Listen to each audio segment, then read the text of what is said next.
one of the things you've talked about is it's not so much that Biafra has to be an independent state, but it has to be economically viable, and you can't really have that with Nigeria as it is. How do we get there? We cannot be economically viable if we are not politically viable. Right. And political viability means complete and absolute independence. It has to have it. We must be independent. Yeah. And again, God creates countries and nations, and not man. There are many ways that nations can emerge. It is always an organic process. We understand that. We respect that. What most commentators don't appreciate about Africa, and which most Africans are a bit slightly uncomfortable with, is that somebody coming from Europe, and without regard for your culture, your traditions, your way of life, saying, you are now in one country and your name is Nigeria. Right. There is something unnatural about it. Yes. I said to the British government, if you had come, conquered my people, which is a natural human process, that is entirely natural. Right. If you had come, conquered our people, made us English, I can live with that. Yeah. But to come and hand over a children of God over to something completely alien, this same culture that we have in the north, which is an Islamic culture, tried to take us over many years ago, and they failed. You now came and completed the cycle for them. There is something evil about it. Yeah, something inorganic about it. Inorganic. Yeah. Very, very inorganic. And you cannot.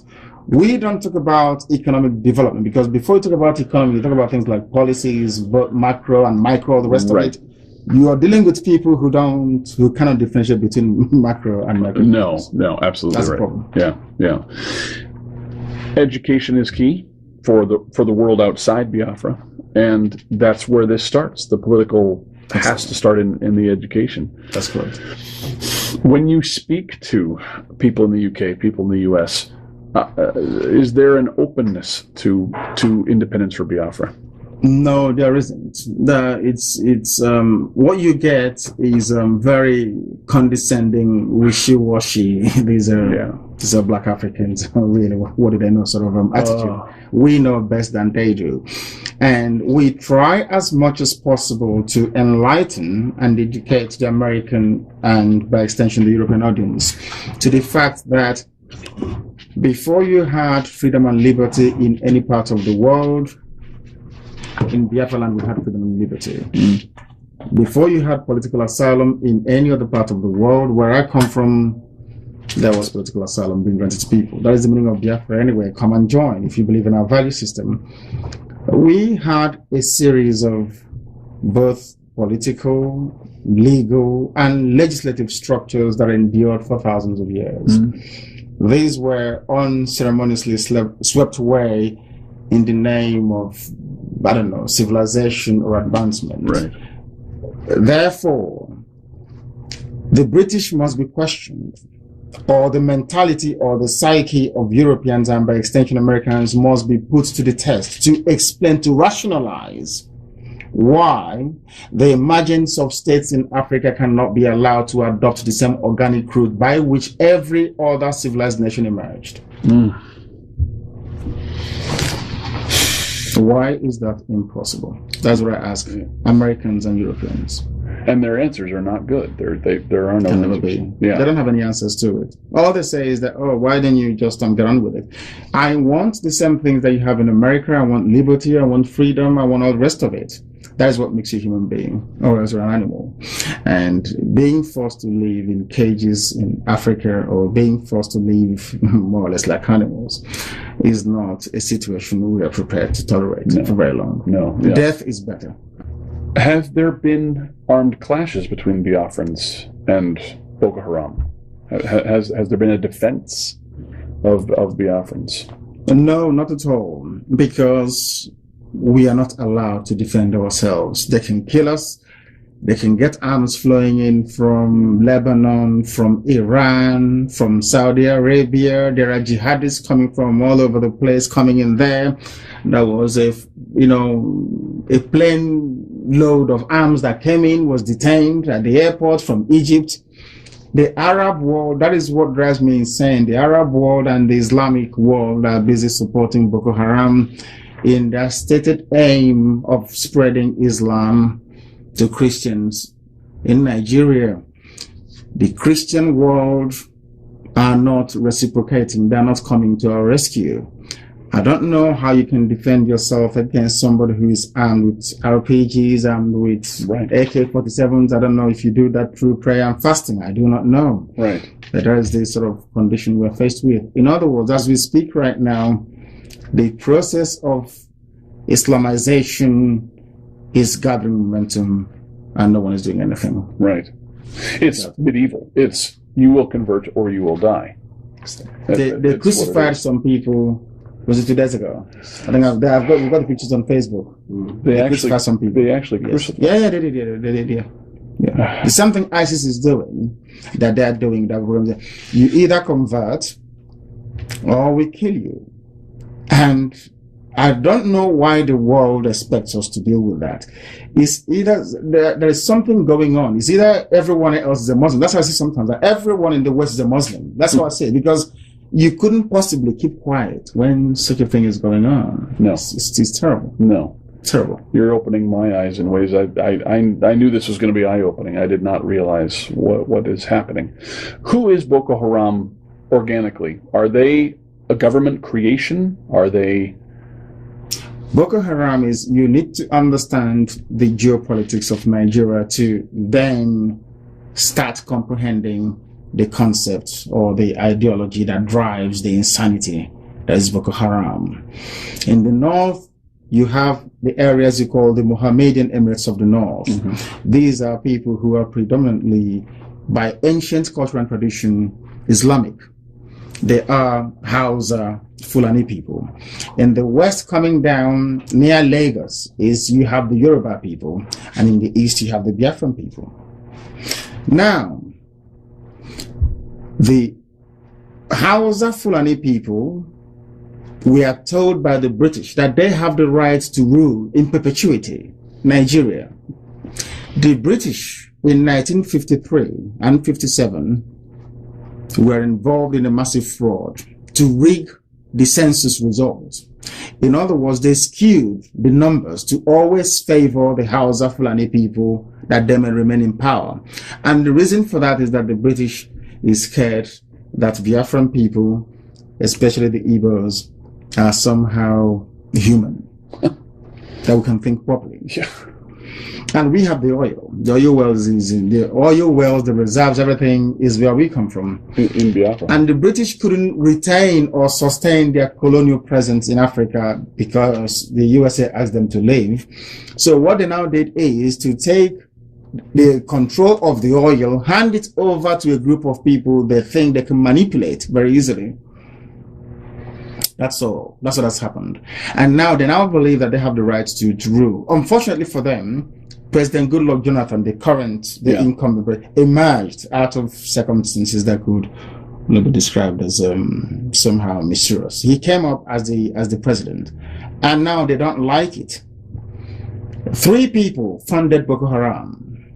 The ex-president, head of state Buhari, another ex-head of state, Hausa Fulani Islamic person called Babangida, another vice president, Atiku Abubakar. They consciously went out to fund Boko Haram because Buhari said after Jonathan won the 2011 elections that I will make the country ungovernable. He said it openly. Oh.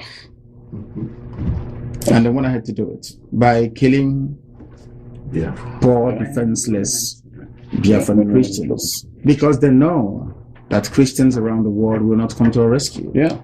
They also know that no other people will come to our rescue because they don't want us to emerge as a people. That's a problem. Yeah.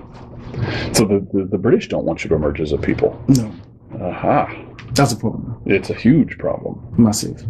But this time around, whether they like it or not, I'm sure the British didn't want the USA to emerge either. No. Whether they like it or not, we shall emerge. Yeah. Or everything else there will die. It'll have to. I mean, It's one or the other at this point. One thing has to happen. Either we have Biafra or we all die. There's no going back this time around. There'll be no exile, no running away. That is our land. We've lived there for thousands of years. That's where we were born. That's where we will die. Yeah. Are you all willing to go back and be there? At the drop of a heart, yes. Yeah. Yes. And a heartbeat. Yeah. We'll go there. And obviously loved ones are there. And they're there. My parents are there. My loved ones are there. Yeah. And it's a land we've been in for, as I said, thousands of years. And a history and a rich culture and a vibrant way of life that has literally been obliterated. Yeah. You go to the book of Leviticus. 80% of what you have in the book of Leviticus occurs where I come from. 80%. 80%. The Levitical law. Everything. It wasn't us. I strongly believe, this is my hypothesis. Of course, I hold on to it very strongly. As soon as the British discovered in the late 18th century, because the same Hausa Fulani people in Zamfara told them, I think I have the map somewhere in London, that across that river lies what they believed to be part of the lost tribe of Israel. All hell broke loose. Yeah. There was then a very systematic and deliberate policy to obliterate our history. The British first said that the Igbos don't have any history. First of all, they removed the name Biafra, which was exactly the name they used to go into treaties with us. They use, you see there clearly written, the chiefs of Ishekiri and Biafra. They then quietly took that away to now only take a component of that, one clan alone, which is Igbo. Because in Biafra, you have the Idoma, you have the Igbo, you have the Bibio, you have the Efik, you have the Izon people, which they call Ijo, you have the Shekiri, you have the Robo, and some parts of Igala. Wow. These are the 7 people that make up, these are the 7 tribes that make up Biafra land. The British came, then isolated all the rest, those of our cousins around us, and focused their attention on us. But there's one good thing about it, is that in their amalgamation document that they produced in 1904 or thereabout, which I still have, they made reference, the very first time a European is referring to an African race as great. Yes, the man said the great Igbo race across the Niger. And that speaks volumes. And the Niger's the river. The river, yes. And they, so Nigeria is taken from just drawing lines on the map from the river. Of course. Yeah. That's the name. I mean, the name is Nigeria, named after a river. Before that was the Royal Niger Company, which is a British company, right, which by royal charter was running the whole place. And then from there, incrementally, I have all the paperwork. So they signed. At no time did we give the British the consent to form a country called Nigeria. At no time in our history. I have all the paperwork. We gave them our land to trade. Right. That's all. But they went ahead and gradually decided to form a country. They despised us so much that they handed us over to Hausa Fulani Islamic Caliphate. And now they're killing us and nobody's coming to our rescue, which I think is very sad. If we come to the rescue, how are we coming?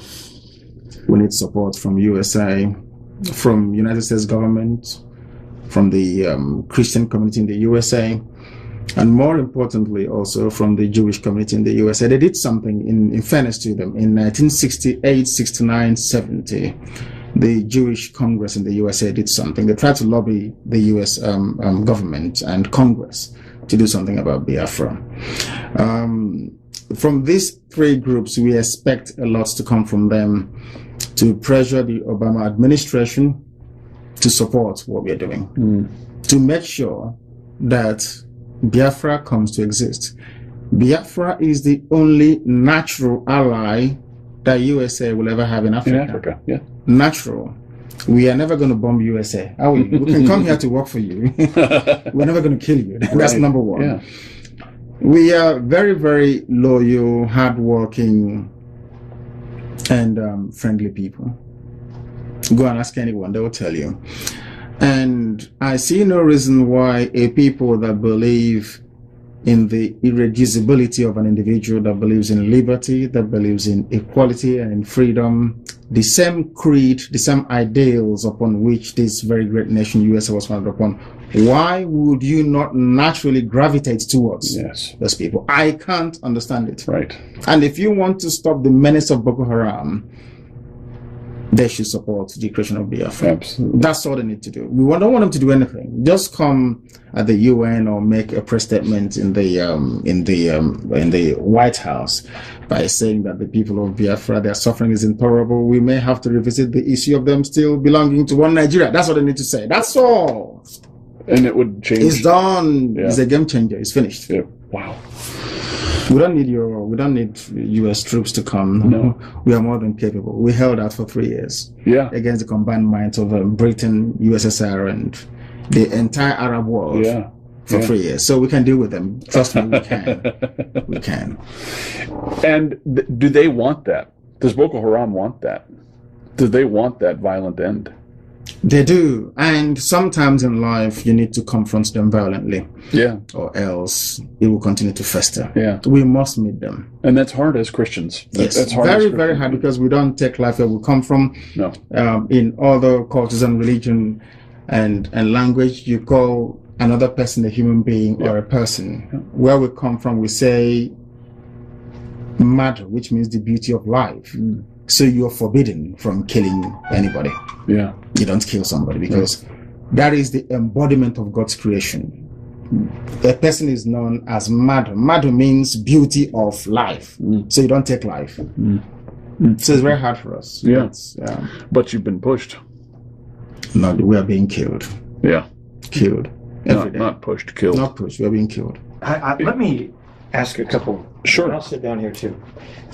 Christians, by and large, seem to be oriented towards individual faith, and they seem to be reluctant to face the fact that at times war is necessary. Yes. They call the concept of a holy war being something that you have to struggle with. How have you looked at that? How do you take your faith and the need to sometimes go to war? How does that work for you? How have you? Because you're a very thoughtful man, and I know you've had to look at these issues and defend it. Yes, the thing is this: my faith taught me to value life, to try to live by the same tenets that have been preached over the years, as contained in the Bible. But there comes a time when self-preservation takes precedence over and above whatever we may think suits us individually. Because by going to war, we are seeking to preserve, in our case, the children of God. Mm. If you do nothing, you become extinct. Mm. And there will be no one left to worship God, will there? Where we come from. So the best thing for us to do is to try as much as possible to reason or come to some level of agreement or accommodation with our adversaries, which has failed so far. The only alternative left for us is to go and meet them wherever we can find them. And we don't have any difficulties, because the reason why you have the U.S. Army is to preserve the ideals upon which this country is founded upon. Even your own body has its own defense immune system, isn't it? Without it, the human body will perish. Everywhere you go to, even in heaven, you have angels with their swords guarding the gates of heaven, against the forces of darkness and of hell.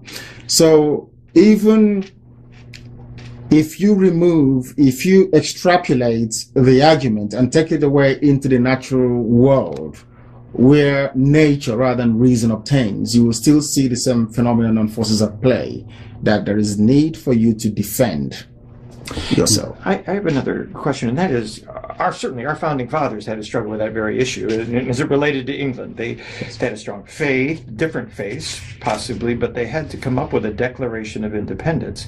Mm. You are the vocal person that has really brought together Radio Biafra. What are the coalitions you have? Do you find that you have?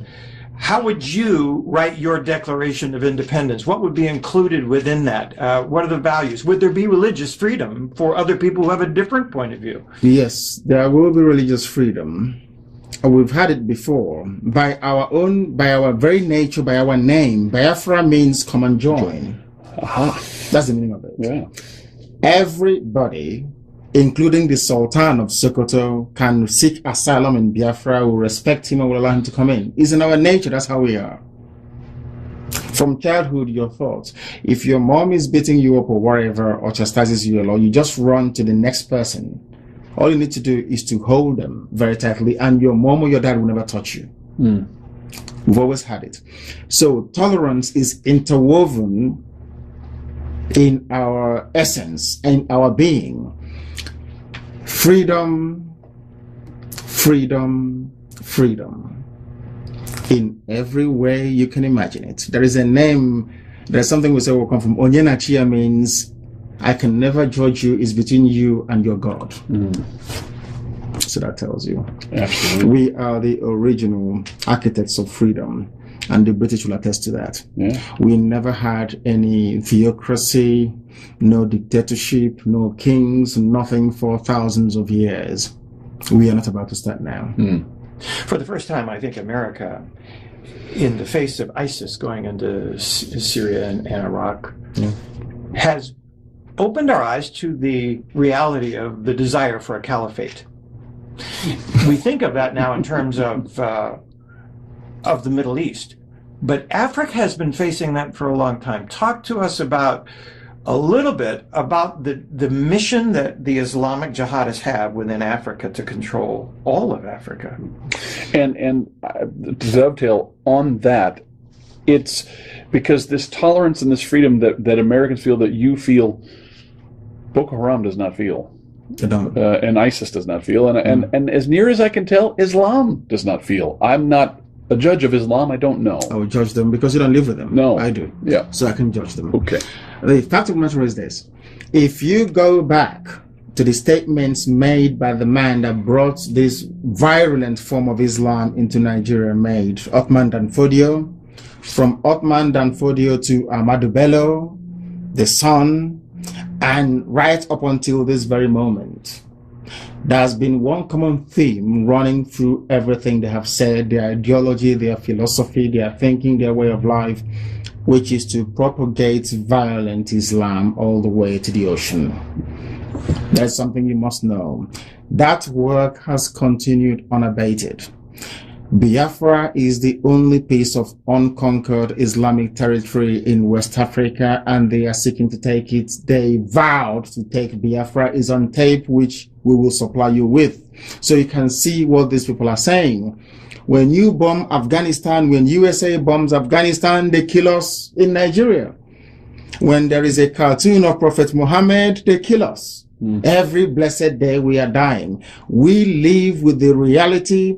The slow march of Islam has been ceaseless from time, encouraged by the British. Encouraged by the British. Whatever they have been. The British government, you may wish to know, has never supported the independence of any Christian country in the world since the beginning of time. But they have always consciously and studiously supported the emergence of an independent Islamic caliphate. Yeah. Lawrence of Arabia. One of the criticisms that could Lawrence come your way, Arabia. or at least questions that could come your way, Yeah. and that is Biafra does have control of the principal oil within Nigeria, were it to be formed under the present Yes, situation. that is correct, yes. That is a major obstacle, I would imagine, for people who are frightened of the fact that if you do gain control, they will lose the opportunity of having access to that. How do you approach, as an independent Biafra, the issues that are around the oil, around criticisms, and the resistance that will happen to your independence on the basis of that resource alone? The resource, we believe in development, which means the oil will have to be sold to our friends and to our partners, and in return, I'm an economist myself, in return we get vital foreign exchange with which, or foreign reserves with which to try and develop other aspects of the economy. We believe in inward investment. We would like companies from countries that are friendly and supportive of Biafra to come in to invest in Biafra. We want investment. We don't want to be like Saudi Arabia, you sell oil and you buy everything else. No, Right. We want tangible, concrete investments to come in. We are not going to drink the oil. is a natural resource. We need to give it to the economies of our friends to keep growing, because a very healthy US economy or a very healthy EU economy is also going to be beneficial to Biafraland. So we can find export markets for our goods and services. We are like that. I mean, we're not, we understand the intricacies of world economy and the need to make available to the international market your resources to continue to fuel human development. So it is not a problem. Our oil fields and that very sector will be open to our friends, and only to our friends. You can't expect not to help us and then eventually we let you in. It's not going to work that way. But if you help us, of course, it's there for all to have access to. We've gone on record to say that oil is not our problem. All we want is freedom. Oil is not the issue. The issue is freedom. Once we have freedom and a semblance of dignity, then we can exist as human beings, because right now I don't see myself as a human being. A monkey is better than me because I don't have freedom.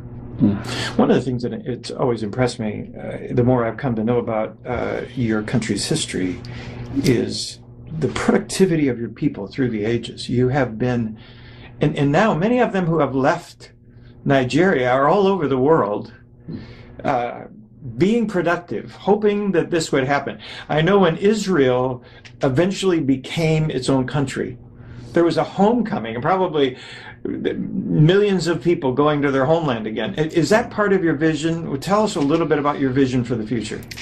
They will come back, including some of you from the USA as well.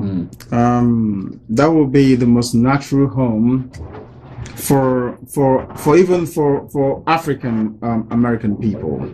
It will be natural. That will be very, very natural for them to come to. Because if you look at the map of Biafra, which is right here in front of us, you will see that the rising sun is cleverly positioned on the black strip of the flag, which means that we bring light where there is darkness. That's what we do. Everybody will run open doors, not just for Biafrans, but also for African Americans that have not been able to connect with Africa for very many centuries. They can come back and become a part of it. Because mind you, most of the people that were taken away from Africa to come to work in the plantations of the USA came from the Bight of Biafra. This is where we come from. We open our doors for them to try and come back in. Everybody is welcome to come back, to be there. One of the things they talk about in the Middle East is that none of the countries there outside of Israel pass the public square test. And the public square test is that you can stand on the corner of a street and be critical of their government and their religion and survive.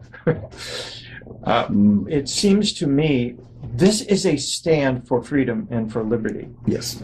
And your focus on liberty is a very important part of what drives you.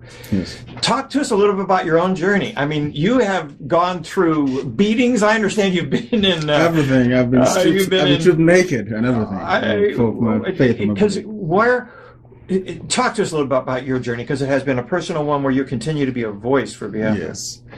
It started very many years ago. I was educated in England. I went to school in London, and upon graduation, I decided to serve my people because I didn't like what was going on. We have a group of friends, about 6 of us from Africa. We said when we graduate, we pick one tiny African country and go there and try and develop it. Very, very thoughtful and quite progressive of us. And upon graduation, the rest got very blue chip jobs and developed cold feet. I decided to carry on with it because I felt that the only thing that makes you human is your ability to reason. And as an African, as somebody from Biafra land, unless my land reflects what I believe I possess up here, then I have not made any telling or meaningful contribution to the advancement of mankind. So I decided to plug ahead with it.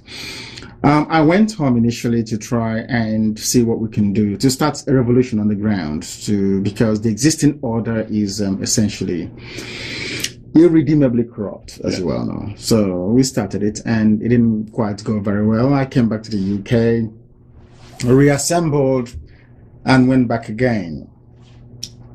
We met a few people who started Radio Biafra. And we started preaching the truth in 2009.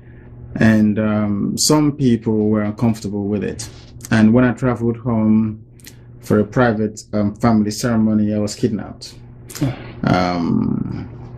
I was beaten. I was tortured. I had people spit at me. Some urinated and poured it at me. And for speaking the truth, for telling them that the way they were doing things weren't proper. That wasn't enough. I was arrested before then at Murtala Mohammed Airport. I was detained for 8 days solitary confinement at the SSS headquarters because I was preaching Biafra, had some Biafra materials on me. And after that, I was transferred to Abuja under military escort, a 5-car convoy. I was detained for 3 months, solitary confinement again. And there I met the coup plotters from Equatorial Guinea, Maktacha, or the rest of them. And actually, I think the reason why God sent me there was because to save the lives of those people, I believe.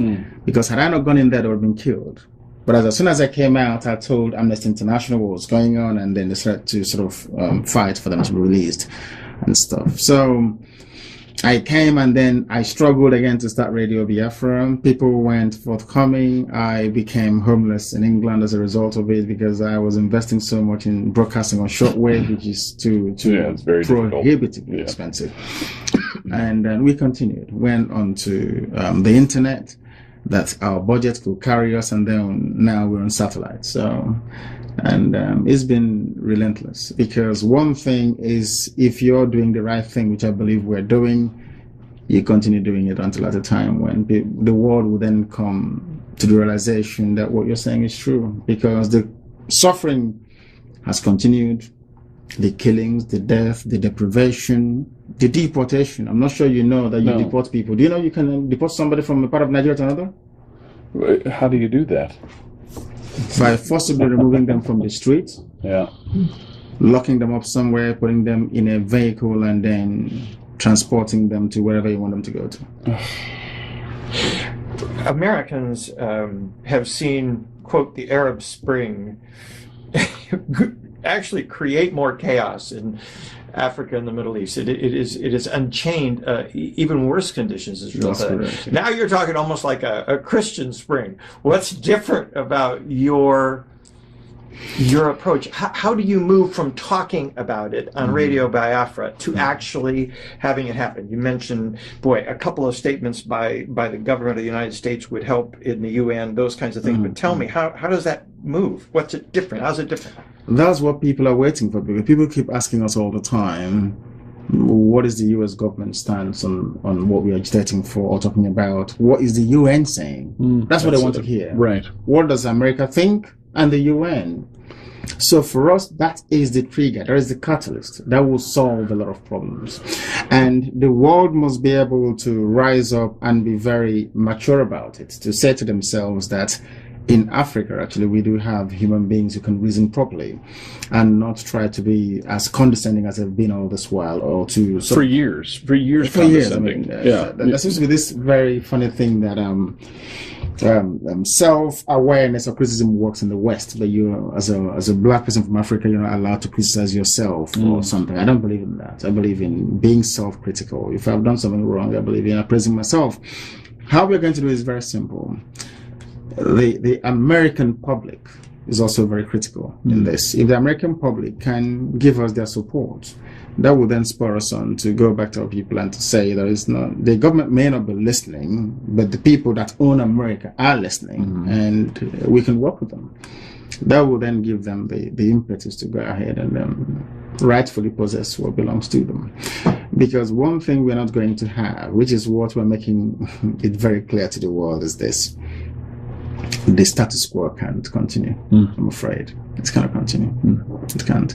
And in terms of controlling the outcome, the aftermath of any kind of spring that may result, is that you always look at the value system of a people. That is the determinant. That determines the outcome.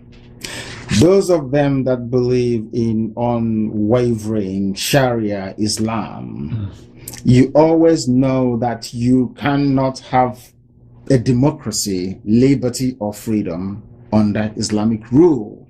It's there in the Quran if you bother to read it. It's there. It can never happen. And then you have Biafrans on the other end of the spectrum that believes in libertarian values, not just liberty. We are libertarians to the extreme.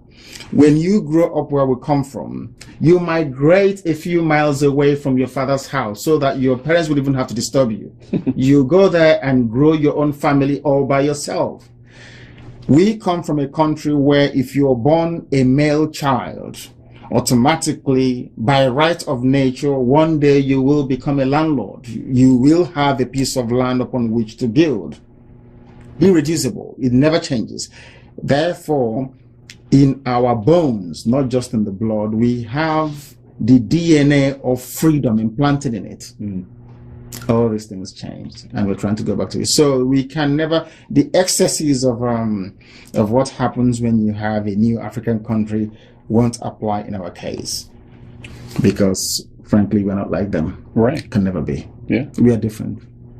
And doing so, as you say, is part of what Americans, what Westerners would refer to as seed planting, as putting a Christian, economically cooperative people in a place where we've really not had that. Exactly. And not only that, I travel across the stretch of Africa. I travel from Gabon all the way to Gambia. Oh my. All the time. And it would please me to see Americans, all these my people here, bring down their friends to come home on holidays to say, these are my friends, I've brought them from the USA and all the rest for us to enjoy. You can't do that anymore, can you? No. Because you're afraid of kidnappings and all the rest of it, all these social vices and ills. The best thing that America can ever do in terms of its foreign policy is to support the emergence of Biafra. Ever. Because, as you quite rightly pointed out, from Biafra, America can always use Biafra as an example.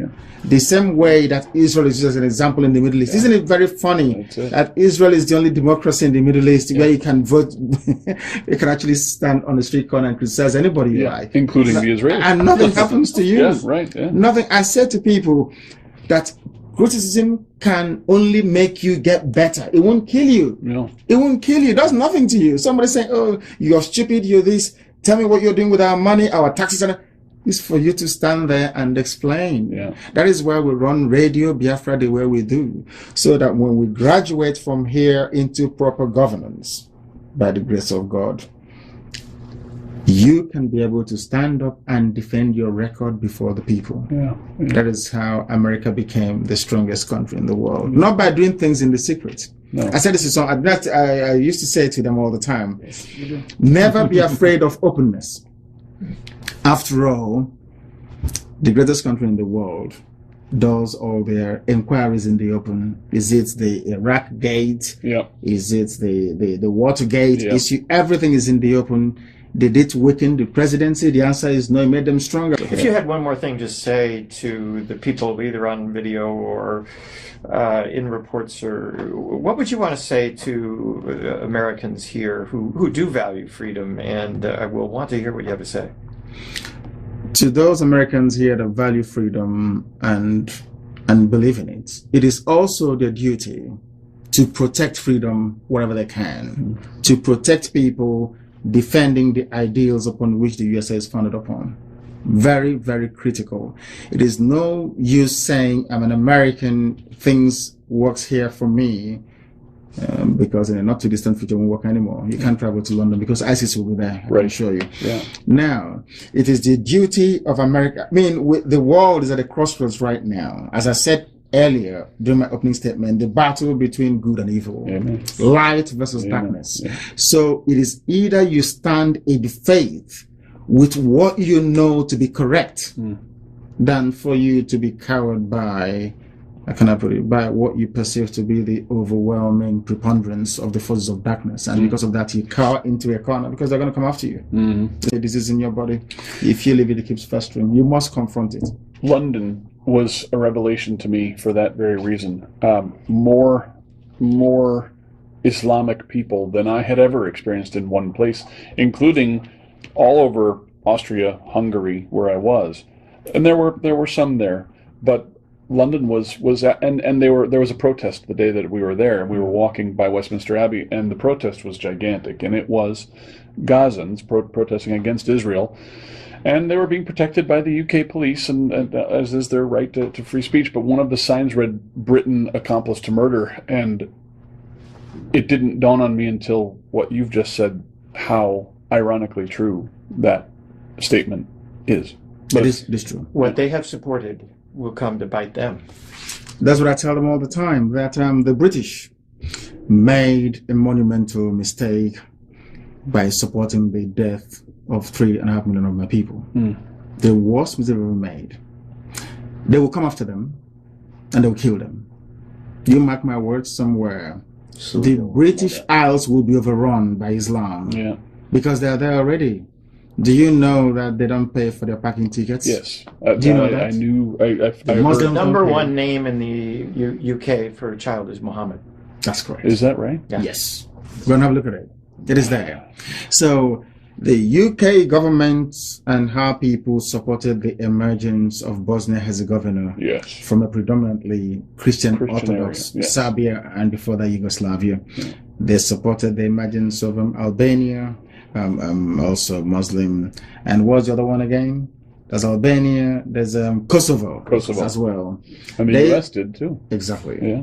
They supported the freedoms of all the Arab countries away from the Ottoman Empire, Lawrence of Arabia or the rest of it.